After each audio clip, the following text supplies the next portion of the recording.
Hello दोस्तों, क्या हाल चाल। दिस इज चैनल क्वेस्ट सरकारी।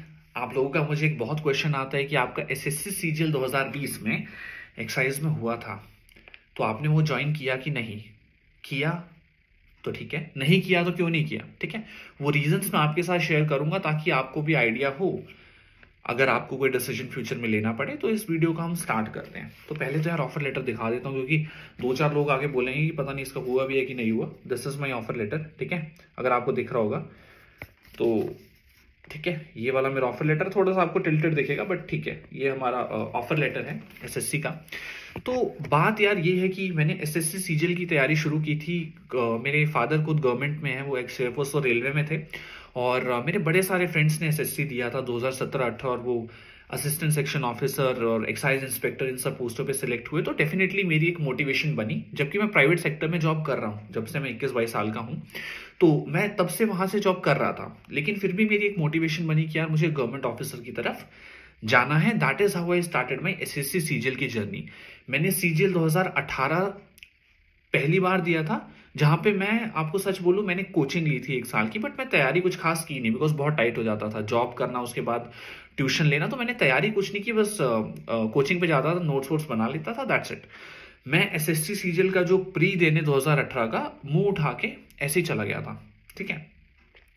सीजीएल 2018 की प्री में मैं ऐसे ही मुंह उठा के चला गया कि यार हाँ दे आते हैं एग्जाम, भरा तो था ही। मेरा एक ट्रिप का प्लान भी बन रहा था, मुझे आज भी याद है। तो मुझे लगा यार चल कोई बात नहीं, कोचिंग ली है और मैंने अप्लाई किया हुआ है, तो I should at least appear for the exam. तो बड़े ऐसी है ना, मतलब डीमोटिवेटेड से मन से मैं चला गया कि चलो दे के आना है। मैंने दिया और मैंने 4 सेक्शन थे और मैं लास्ट में मैथ्स का सेक्शन कर रहा था। मुश्किल से मैंने 2-4 क्वेश्चन मैथ्स के किए थे और टाइम ओवर हो गया था। तो आई वाज लाइक यार मेरा सिलेक्शन तो इस एग्जाम में कहाँ ही होगा, ठीक है। कोई चांस मुझे लग नहीं रही थी, यार मेरा पूरा सेक्शन ही छूट गया।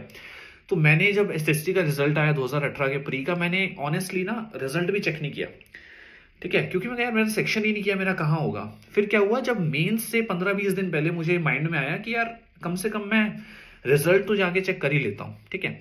तो रिजल्ट जब मैं चेक करने गया तो मैंने देखा कि यार मेरा तो प्री पास है, मेरा तो मेंस का कॉल लेटर आया हुआ है। फिर मैंने अपने फ्रेंड से पूछा कि यार क्या कैसे रहता है, और फिर मैं छुट्टी वुट्टी लेके घर आया और मैंने 2 हफ्ते मुश्किल से पढ़ाई की। और है ना, तो उसमें कहाँ होगा, मतलब मेंस वेंस कहाँ होना तो था नहीं। तो मेरा आई थिंक 184 इंग्लिश में आए थे। इंग्लिश मेरी अच्छी थी नेचुरली, इतनी मुश्किल आती नहीं एसएससी में। और मैथ्स में मेरे मुश्किल से यार 66 मार्क्स थे, ठीक है, क्योंकि पढ़ाई ही नहीं करी ना, मजे में दे रहे थे प्री मेंस। हुआ क्या था, मेरा प्री इसलिए पास हो गया क्योंकि मैं टफ शिफ्ट में था और नॉर्मलाइजेशन से मेरे बन रहे थे 100-102 और मेरे हो गए 140, तो मेरा हो गया प्री पास। तब मुझे मेरे दिमाग में ये ठनका थोड़ा सा कि अगर मैं बिना पढ़े इस लेवल का कंपटीशन का प्री पास कर सकता हूँ, ठीक है।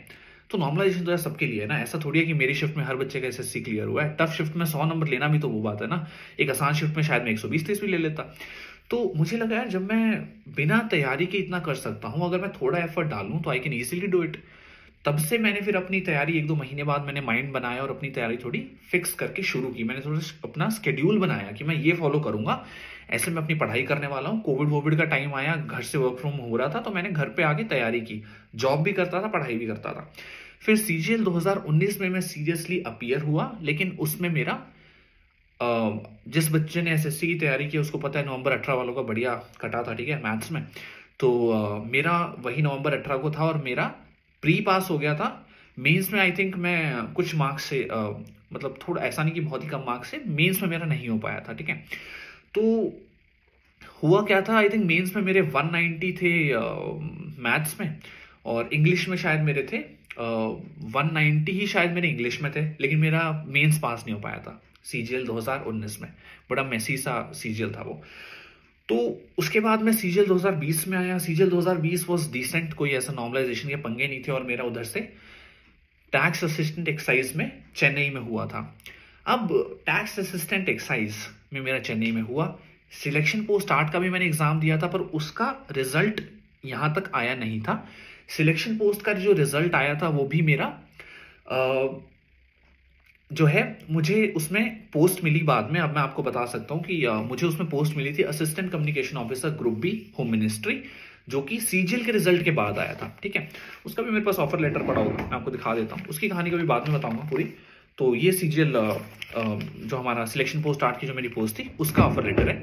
तो इसका रिजल्ट आया था सीजीएल के बाद। तो डेफिनेटली मैंने टैक्स असिस्टेंट एक्साइज का मैंने अपनी चॉइस भरी, मैं डीवी में अपीयर हुआ और मेरा टैक्स असिस्टेंट एक्साइज चेन्नई में आ गया।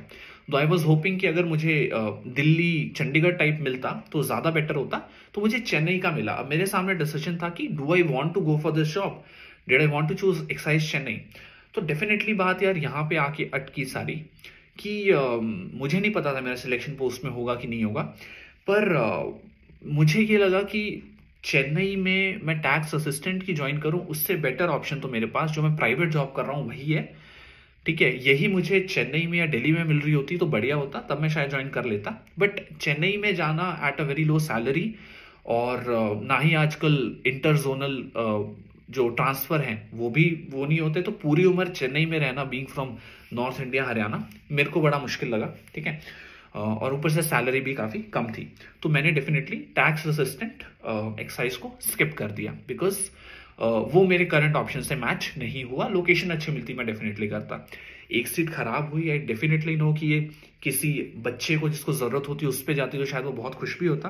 बट बात यही है कि मेहनत मैंने भी की थी, मैं भी चाहता था कि अगर मुझे चेन्नई या दिल्ली का पोस्ट मिल जाए तो मैं बहुत खुश होता, बट वो नहीं मिल पाई सैडली, और ये सीट भी खराब हुई। तो आई थिंक एसएससी को इसमें करना चाहिए कि आप रिजर्व लिस्ट का कॉन्सेप्ट लाओ, ताकि सीट ऐसे खराब ना हो। क्योंकि जो एस्पिरेंट यार 2-4 साल से मेहनत कर रहा है, वो अपनी सीट या पोस्ट क्यों छोड़ेगा? अगर उसको लगता है कि उसको कोई बेटर पोस्ट मिल जाए तो वो क्यों छोड़ेगा? ठीक है, चेन्नई दिल्ली की मिलती या कोई पास की जॉब मिलती डेफिनेटली मैं ले लेता, बट वो नहीं मिली तो आई हैड टू स्किप। तो मेरे पास इसके 2-3 बार कॉल लेटर आया और मुझे फाइनली एसएससी सीजीएल एक्साइज की जॉब मैंने स्किप कर दी। I did not join for it. तो दोस्तों ये थी मेरी कहानी एसएससी सीजीएल की कि why I left my excise job. अगर आपको ये स्टोरी से कुछ सीखने को मिला हो, बिकॉज आप या तो एक्सरसाइज कर चुके होंगे या फिर आप कभी ज्वाइन करोगे, ठीक है, तो आपके सामने एक क्वेश्चन आएगा कि आपको कौन सी पोस्ट सिलेक्ट करनी है, क्या फैक्टर है क्या नहीं है। ठीक है, वो हम किसी वीडियो में जरूर डिस्कस करेंगे कि आपको किस बेस पे जॉब लेनी चाहिए। क्या सिर्फ मैं ग्रेड पे देखूं, क्या सिर्फ मैं लोकेशन देखूं, मैं क्या देखूं एग्जैक्टली उस जॉब में, क्या मैं वर्क लाइफ बैलेंस देखूं। तो ये सब चीजें आपके सामने भी आएंगी। आई होप मेरी स्टोरी से, मेरी वीडियो से आपको कुछ मोटिवेशन, कुछ लर्निंग मिली होगी, जिससे आप अपना डिसीजन भी थोड़ा बेटर ले पाओगे। तो दोस्तों ये है मेरी story of why I left SSC CGL की एक्साइज जॉब। अगर आपको वीडियो अच्छी लगी हो जरूर शेयर करना, लाइक करना और चैनल को सब्सक्राइब करना। And you can connect with me on Insta, you can find me with the user name Keshwar_Akash। This is it from the video. Thank you.